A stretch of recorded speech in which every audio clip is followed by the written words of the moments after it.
ND looks to take advantage of Liberal polling numbers. This is the Grey White North Report. So the NDP is going to continue to support the Liberal government, and they're going to press the Liberals on many policy concerns, like housing, because the housing crisis is pretty bad right now. Anybody who's trying to buy a house right now or rent a house, especially if you have kids in university, trying to get a place to stay that's cheap and affordable, even if you... So that's one of the big crises going on right now, domestically in Canada. But the NDP are supporting the Liberals just because they know it's their breadbasket. The NDP are only the fourth party in the Canadian federal government.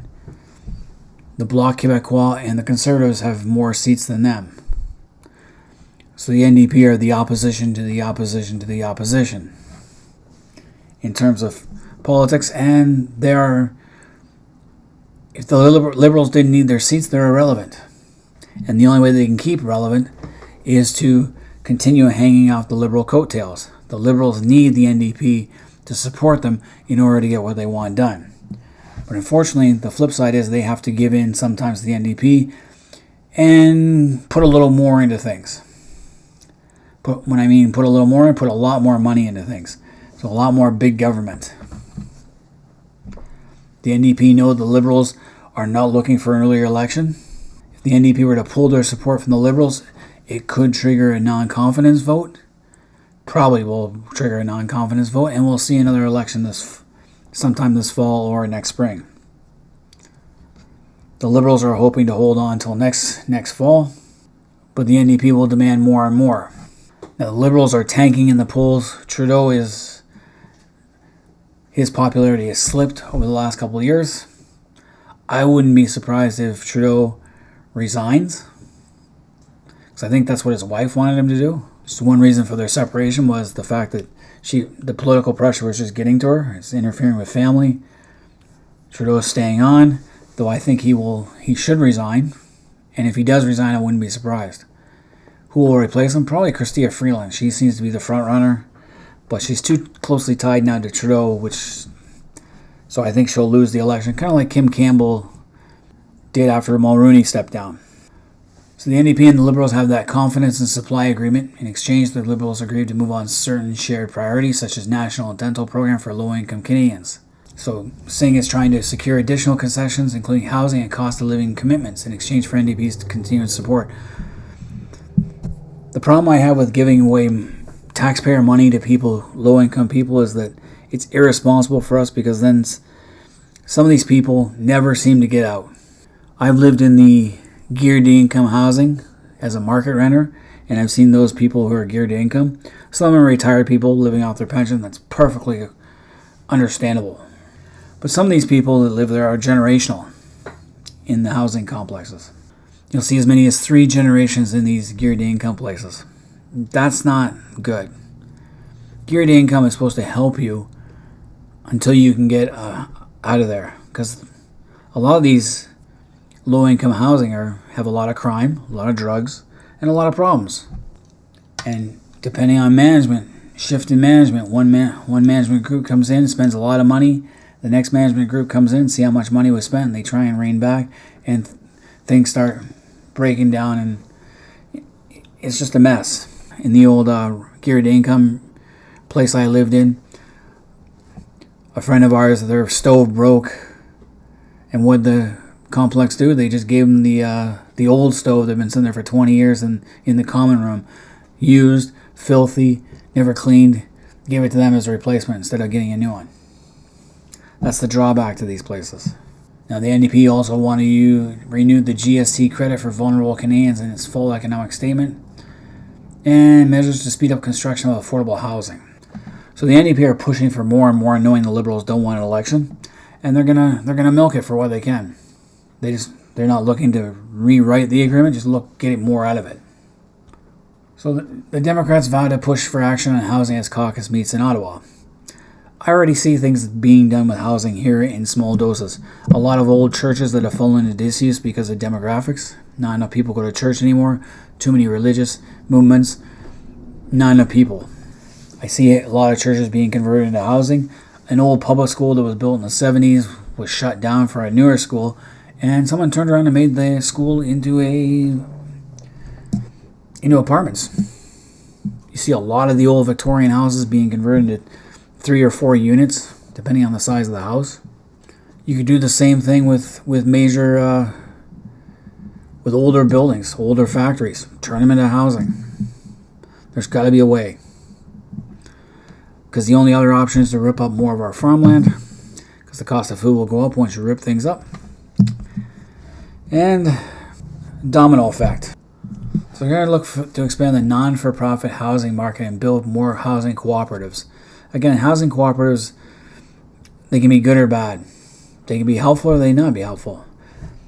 A lot of people who live in these housing cooperatives never seem to get out. It depends on the person. It's the people. The people want money. People want money, but some people don't want to work for it. In my area, there's a whole list of companies that are hiring. There's a huge Amazon plant not far away from where I am, a half hour out. Maple Leaf, another place that's 40 minutes out from where I am, it has a huge factory. Nestle, I know, is hiring. Another place down the road from Maple Leaf, they're hiring. Places are hiring, they offer full benefits. They don't offer a housing benefit, but they offer full benefits like dental and stuff. So one parent should at least have a job in a place that gives you full benefits. And there's lots of work available. So I don't know what Singh's trying to do. Sometimes you have to make people do something. You just can't give free money, because then people will sit on their ass too much.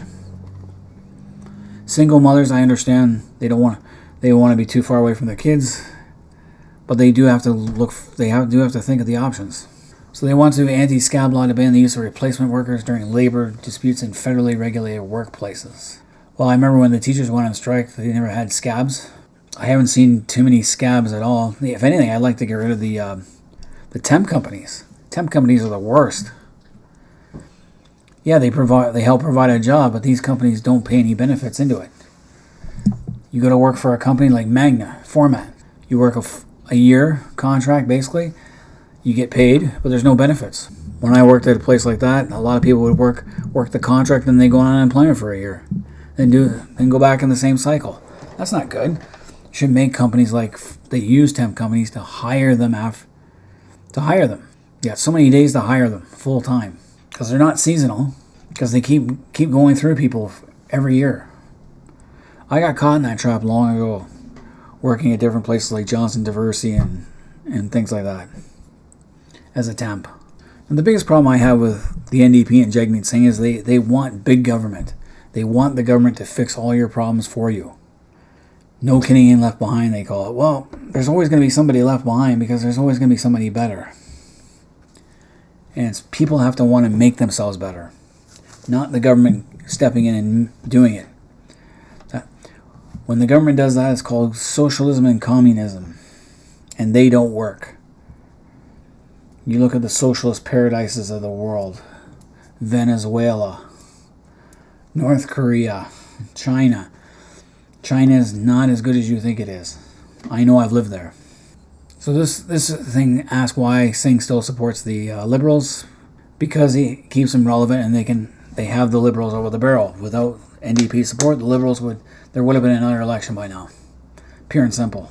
Singh also wants to take aim at corporate greed in face of food inflation. Companies don't go into business with the intent to lose money. They want to make money. Most corporations have shareholders and these shareholders want to make their money too. They want to make their dividends every month. Make some money. That's what when the price of food goes up. Think about it. You're destroying farmland. You got a carbon tax, so right away the price of food has gone up. The farmer's got to pay so much money to raise his crops now. He's got to pay for the tractors and all that stuff to plant, fertilize, harvest all the crops. Or depending what it is, they have to hire usually foreign workers, foreign seasonal workers, to come up and pick all the stuff. That's not cheap, especially with more government regulations concerning seasonal workers. You see a lot of them in Leamington, where they have all those tomato greenhouse tomatoes for French's, I believe, no, not Heinz, French's. So he wants to tax excess profits. Well, also when you raise the minimum wage, that also drives up prices. Tim Hortons, every time you drive up the minimum wage, Tim Hortons charges 5 cents more per cup. Corporations are there to make money. If they can't make money, they will pull out. If you start taxing Amazon, they will pull out. They'll take a huge hit and they'll pull out. Support for oil and gas sector. We do subsidize our oil and gas because currently it is so expensive to pull it out of the ground ourselves, which is why we shut down the Newfoundland oil fields, because there's offshore, most of them, and it's hard. It's expensive to pull it out without being subsidized. We can't get a pipeline because of all the land claims and environmentalists. Gas and oil needs to be subsidized, and because the irony is it's actually cheaper to buy oil abroad than it is to get our own oil out of the ground, which is why we subsidize it. Pushing for federal inquiry and foreign interference. Well, they've been doing that, but the Conservatives have been harder on. Singh has been kind of not as forceful. He's already saw what documents were released, so he's given in on that. So those are Singh's views on that. But I will never vote NDP. I just don't like big government. Big government is usually inefficient and expensive. And the government should not fix all your problems for you. Sometimes you have to go fix your problems yourself. The housing crisis, I do agree with it. Foreigners buying up houses in Canada should not be allowed and should be extra taxed, especially depending on where these foreigners are coming from. So someone from the United States buying a house in Canada, I'm okay with that because Canadians can go to the United States and buy a house too. In China, Chinese citizens can come here in Canada and buy a house, but we cannot go over there and buy a house. That we should not allow. Mirror policy. We need to build up, not out, in our cities. And, it's kind of weird. When they talk about the housing crisis, they're really talking about big cities. Toronto, Montreal, and down the 401, all the cities along there. They don't talk about Saskatchewan, which has tons of ghost towns. Because no one wants to live out there. Bring some industry to Saskatchewan. Some kind of industry to Saskatchewan, and people can fill up those ghost towns again. There are places that are cheap, affordable housing. East coast of Newfoundland. A lot of ghost towns out there. So when you talk housing crisis, you're talking about major population centers. People don't seem to want to live out in the countryside. Small towns. But with the gas prices, being in a small town and having to commute to work sucks. But then again, if you live in the city, there's not a lot of options for public transportation. I know a lot of guys I work with have to take an Uber every so often. Miss the bus, got to take an Uber. That's not cheap. And where I live, there are no buses. So I have to drive, and the carbon tax doesn't help. So the NDP supporting the Liberals does not go in my favor. I am not in support of big government. I believe he who governs best governs least. And we should trim down our government. There's too much fat. We can get more done with a slimmed down government and get rid of a lot of the useless programs that don't benefit the majority of Canadians. They benefit only a few, but cost more. But anyway, Canadians, let me know what you guys think of the NDP in general, and should they continue supporting the Liberals? Leave comments in the comments section. Subscribe if you're new to the channel. Hit that like button. And until next time, this has been the Great White North Report.